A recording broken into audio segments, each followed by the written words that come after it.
السلام عليكم ورحمة الله وبركاته. أعزائي طلبة وطلبات الصف الأول الإعدادي، إن شاء الله في الفيديو ده نحل مع بعض تقييم الأسبوع رقم 1 في العلوم. تقييم الأسبوع الأول. قبل ما نبدأ متنساش الاشتراك في القناة ولايك للفيديو عشان ده بيفرق جدا في أداء الفيديو، كمان يوصل لزمايلكم. يلا بينا نبدأ. بسم الله الرحمن الرحيم. أول حاجة الدرس الأول هي الفلزات واللا فلزات الأداءات الصفية. أول حاجة بيقولك عدد العناصر المعروفة حتى الآن هي 118 عنصر. بيقولك تقسم إلى 4 أنواع من يسار الجدول الدوري إلى يمينه. أول حاجة عندنا فلزات وعددها كام؟ 88 عنصر. أشباه الفلزات قلنا عددها 6. اللافلزات وعددها 17 عنصر. الغازات الخاملة وعددها 6. بعد كده بيقول لك بعد دراستك للفلزات واللافلزات أكمل الجدول التالي. اول حاجه بيقول لك الفلزات واللافلزات عدد الكترونات المستوى الاخير. والله عدد الكترونات المستوى الاخير ممكن يكون كام؟ ممكن يكون 1 أو 2 أو 3. تمام، الكترون. بعد كده اللافلزات قلنا ده ممكن يكون 5 أو 6 أو 7. ليه؟ لان اللافلزات بتكتسب انما الفلزات بتفقد، يبقى هنا بيكون الكترون. بعد كده عندنا الحالة الفيزيائية. الحالة الفيزيائية بتاعة الفلزات جميعها بتكون صلبة ما عدا الزئبق عنصر عنصر سائل. يبقى تقول له كده جميعها صلبة، ماشي، عدا الزئبق. ليه؟ لأن الزئبق الزئبق سائل. بعد كده اللافلزات قلنا دي بتكون صلبة وغازية ما عدا مين؟ ما عدا البروم. قلنا صلبة وغازية ما عدا مين؟ ما عدا، تقول له كده ما عدا البروم. ماشي، البروم ده بيكون عنصر سائل. بعد كده عندنا البريق واللمعان. طبعا الفلزات دي لها بريق وكمان لمعان، ماشي، انما اللافلزات دي ليس لها بريق، ليس لها بريق، وطبعا ملهاش لمعان، يعني ممكن نقول ان هو معتم. بعد كده القابلية للسحب والترك. اول حاجة عندنا دي قابلية للسحب والترك، انما دي غير قابلة. بعد كده التوصيل الكهربي، دي طبعا جيدة، الفلزات جيدة التوصيل للكهرباء، انما دي تقول له كده رديئة التوصيل للكهرباء، ماشي، ما عدا طبعا عندنا الكربون او الجرافيت، ده ده بيوصل للكهرباء. يبقى التوصيل الكهربي هنا جيدة، هنا بتكون رديئة ما عدا مين؟ ما عدا الكربون اللي هو الجرافيت. بعد كده التوصيل الحراري برضو هنا جيدة، انما هنا رديئة. بعد كده عندنا درجة الانصار. درجة الانصار هنا بتكون بتكون مرتفعة، انما هنا بتكون منخفضة. بتكون منخفضة. بعد كده قلنا دي مثلا هتقول له زي الحديد اللي هو Fe، او زي الصوديوم اللي هو Na. ده كده فلزات. اللافلزات هتقول له زي الكبريت او زي غاز الكلور. كبريت اللي هو S، الكلور اللي هو Cl2. بعد كده عندنا الرابطة الفلزية. الرابطة الفلزية وادي ده ايون الفلز ودي الكترونات التكافؤ. اول سؤال بيقولك تنشأ الرابطة الفلزية نتيجة قوة التجاذب. نتيجة قوة التجاذب بين الكاتيونات. الكاتيونات الكاتيون يبقى ده الكاتيون الموجبة، بين الكاتيونات الموجبة للفلز، ماشي، وسحابة الكترونات التكافؤ السالبة. دايما كاتيون يبقى بيكون موجب، ماشي، ولكن الالكترون سالب، يبقى سحابة الكترونات التكافؤ السالبة. الكترونات التكافؤ السالبة المحيطة بها. طيب بعد كده بيقول لك تعتبر الرابطة الفلزية هي المسؤولة عن الرابطة الفلزية طبعا هي اللي مسؤولة عن صلابة، هي بتخلي بتعمل الرابطة، تخلي الالكترونات او الايونات ماسكه في بعضها، فلما الايونات تمسك في بعضها تديك صلابه الفلزات. وطبعا ارتفاع درجه الانصهار، كل ما كانت الرابطه الفلزيه كبيره اهي، كل ما تزداد الرابطه الفلزيه تزداد صلابه الفلزات وارتفاع درجه الانصهار بتاعتها. طيب تتناسب قوه الرابطه تناسبا مع كل من قال لك تناسبا طرديا مع الانصهار والصلابه. احنا لسه قايلين فوق ان الرابطه الفلزيه كل ما زادت الرابطه الفلزيه كل ما زادت صلابه الفلزات ودرجه الانصهار، يبقى تناسب طرديا مع درجه الصلابه مع درجة الصلابة وكمان درجة الايه الانصهار. طيب بيقول لك ان عند ترتيب الفلزات السابقة تنازليا حسب درجة الصلابة ودرجة الانصهار. يعني ايه تنازليا؟ يعني من الكبير للصغير. يبقى من الكبير للصغير اول حاجة الالومنيوم، بعد كده المغنيسيوم، بعد كده الصوديوم. بتقول له اول حاجة الالومنيوم اللي هو كام؟ الالومنيوم ده 13، بعد كده المغنيسيوم بيكون 12، بعد كده الصوديوم بيكون كام؟ 11. يبقى من الكبير الى الصغير. بعد كده عندنا بيقول لك يلجأ الإنسان إلى استخدام السبائك في الصناعة. ليه؟ هتقول له كده لأن الفلزات النقية، ماشي، لأن الفلزات بتكون نقية وبتكون لينة، بينما السبائك مالها؟ السبائك بتكون أكثر صلابة، تكون أكثر صلابة وكمان غير قابلة للإيه؟ للصدأ. طيب بيقولك بتعتبر السبائك مخاليط لا يمكن التعبير عن معظمها بالصيغة الجزيئية. بتكون عبارة عن مخلوط حاجات كتير مع بعض، فما اقدرش اعبر عنها، ما اعرفش الحاجات اللي جواها، ماشي. يبقى عن معظمها بالصيغة الايه الجزيئية. الفلزات النقية قلنا بتكون لينة، بينما السبائك بتكون صلبة، ماشي، وغير قابلة للصدأ. بيقولك من اشهر السبائك سبيكة البرونز تتكون من كذا وكذا. هتقول له اول حاجة تتكون من القصدير،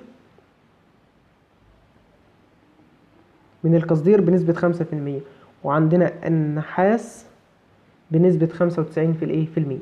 بعد كده بيقول لك تستخدم سبيكة البرونز في صناعة ايه؟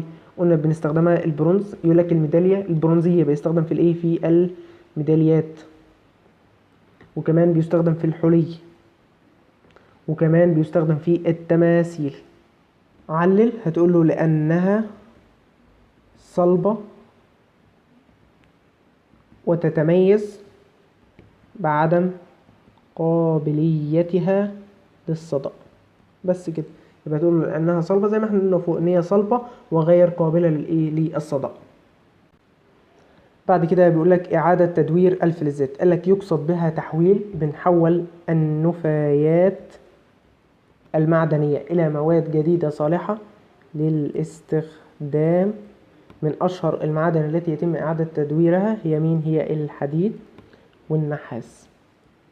الحديد والإيه؟ الحديد والنحاس، وكمان الألومنيوم. بقول لك علل ليه بقى؟ لأن الحاجات دي منخفضة التكلفة، يعني تكلفتها قليلة. قال لك كمان صعوبة استخلاص،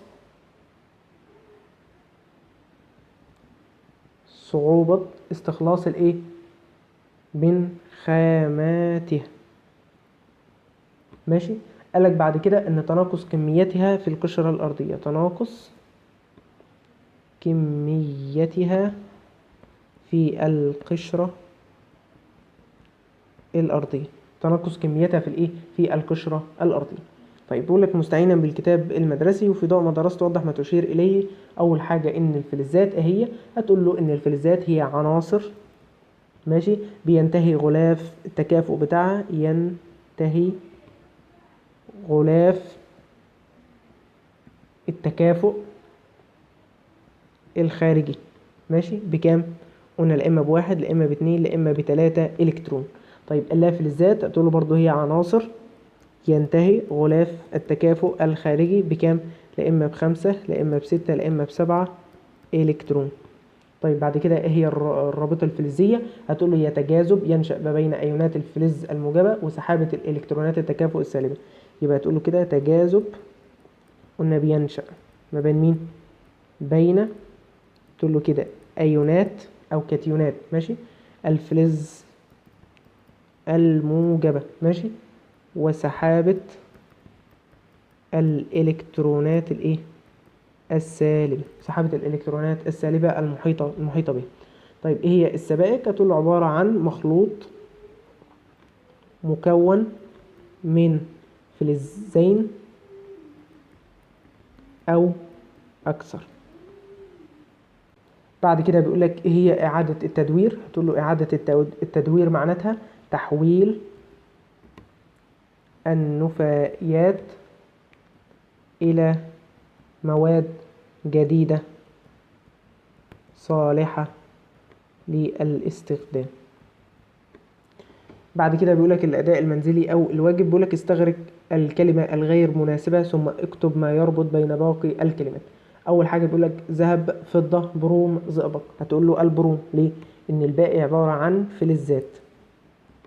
بعد كده فوسفور، بروم، زئبق، كبريت. هتختار الزئبق ليه؟ لأن الباقي عبارة عن لا فلزات. بعد كده جرافيت، بروم، فوسفور، كبريت. هتقول له الجرافيت ليه؟ لأن المواد الباقية لا فلزات مالها؟ تقول له كده رديئة التوصيل للكهرباء. بعد كده يود، كبريت، كربون، هيدروجين. هتختار الهيدروجين ليه؟ لأن دي عبارة عن لا فلزات صلبة. بعد كده برونز، كلور، نحاس، قصدير. هتقول له الكلور. دي كده مكونات سبيكة البرونز، مكونات سبيكة الايه؟ البرونز. تمام جدا. بعد كده السؤال رقم علل، بيقول لك الكالسيوم فلز بينما الكلور لا فلز. هتقول له ايه؟ اكتب بقى كده ورايا. هتقول له لأن عنصر الكالسيوم مستوى الطاقة الأخير له 2 إلكترون فيكون من الفلزات، بينما الكلور لا فلز لأن مستوى الطاقة الأخير له يحتوي على 7 إلكترون. يبقى تقول له ده المستوى الطاقة الأخير بتاعه فيه 2 إلكترون، إنما ده بيحتوي على 7 إلكترونات. بعد كده بيقول لك يستخدم الكربون في صناعة الأعمدة الجافة رغم أنه لا فلز. هتقول له ليه؟ هتقول له لأن الجرافيت جيد التوصيل للكهرباء. هتقول له كده لأن الجرافيت ده جيد التوصيل للكهرباء. بعد كده بيقولك ان الكالسيوم اكثر صلابة من الصوديوم ليه؟ هتقول له لان عدد الالكترونات في المستوى الطاقة الاخير، ماشي، اللي هي الكترونات التكافؤ في الكالسيوم كام؟ 2. انما الصوديوم اكبر من عدد الكترونات التكافؤ في الصوديوم اللي هو كام؟ 1. بعد كده تستخدم سبيكة البرونز في صناعة الميداليات بدلا من النحاس ليه؟ هتقول له طبعا لانها اكثر صلابة من عنصر النحاس، لان احنا عرفنا ان السبائك اكثر صلابة وغير قابلة للايه؟ للصدأ. يبقى تقول له كده لانها أكثر صلابة وغير قابلة للصدأ، غير قابلة للصدأ. طيب بعد كده بيقولك ما فائدة إعادة التدوير للنفايات من المعادن؟ ليه أنا بعمل إعادة تدوير للحاجات؟ هتقول له رقم 1، أول حاجة إن هي بتكون منخفضة التكاليف، الحاجات اللي احنا لسه كاتبينها فوق. تاني حاجة اللي هي صعوبة استخلاصها من خاماتها، يبقى صعوبة استخلاصها من خاماتها، ماشي، مقدرش اجيبها من الخامات بتاعتها. بعد كده رقم 3 تناقص كميتها في القشرة الأرضية، تناقص كميتها في القشرة، تناقص كميتها في القشرة الايه؟ في القشرة الأرضية. تمام جدا. السؤال رقم 4 بيقول لك عنصران ألف وباء درجة انصهارهما على الترتيب 1538 و115. اللي درجة انصهاره كبيرة يبقى على طول ده ايه؟ ده فلز. واللي درجة انصهاره قليلة يبقى ده لا فلز. يبقى اقدر اقول له كده ان ألف ده ايه؟ ده بيكون فلز. انما باء هتقول له ايه؟ ده لا فلز. ليه؟ لان طبعا الفلزات تتميز بارتفاع درجة انصهارها، بينما اللا فلزات درجة انصهارها ايه؟ قليلة. يبقى ما نوع كل منهما؟ هتقول له ألف فلز وباء لا فلز. ليه؟ لأن تقول له كده أن الفلزات تتميز بارتفاع درجة الانصهار، ماشي، بينما اللا فلزات تتميز بانخفاض درجة الانصهار. بس كده. طيب بيقول لك أي منهما جيد التوصيل للكهرباء؟ معروفة ألف ليه؟ لأنه فلز. انما اي منهما قابل للترك والسحب؟ برضو الف ليه؟ لانه فلز. يبقى اذا جيد التوصيل الكهرباء الف، هنا برضو قابل للترك والسحب الف، لانه ايه؟ لانه فلز. سؤال رقم 5 بيقول لك ماذا يحدث في الحالات التالية؟ الترك بالمطرقة على قطعة من الجرافيت. لما اعمل الترك بالمطرقة على قطعة من الجرافيت اللي هيحصل؟ هتقول له كده تتفتت قطعة الجرافيت، تتفتت قطعة الايه؟ الجرافيت، ماشي. ليه هتتفتت قطعة الجرافيت؟ لأنها لا فلز، ومعروف اللا فلزات بتكون ايه؟ بتكون هش. تمام، حاجة هشة كده. طيب زيادة عدد إلكترونات التكافؤ بذرات الفلز بالنسبة للرابطة الفلزية، اللي هيحصل تقول له كده تزداد قوة الرابطة الفلزية. تزداد قوة الرابطة الفلزية. بيقول لك خلط مسحور من فلز الذهب مع مسحور من فلز النحاس. خلاص حطيت الذهب على نحاس، قال له تتكون سبيكة من الذهب والنحاس تختلف خواصها عن خواص كل من، يبقى تتكون تقول له كده سبيكة من الذهب والنحاس. تتكون سبيكة من الذهب والنحاس تختلف خواصها، ماشي، تختلف خواصها عن خواص كل من العنصرين اللي هي بتتكون منهم، اللي هو الذهب الذهب والنحاس. تمام جدا. وبكده نكون انتهينا من حل صفحة 4 و5 و6 اللي هو الأداء الصفي والمنزلي. والسلام عليكم ورحمة الله وبركاته.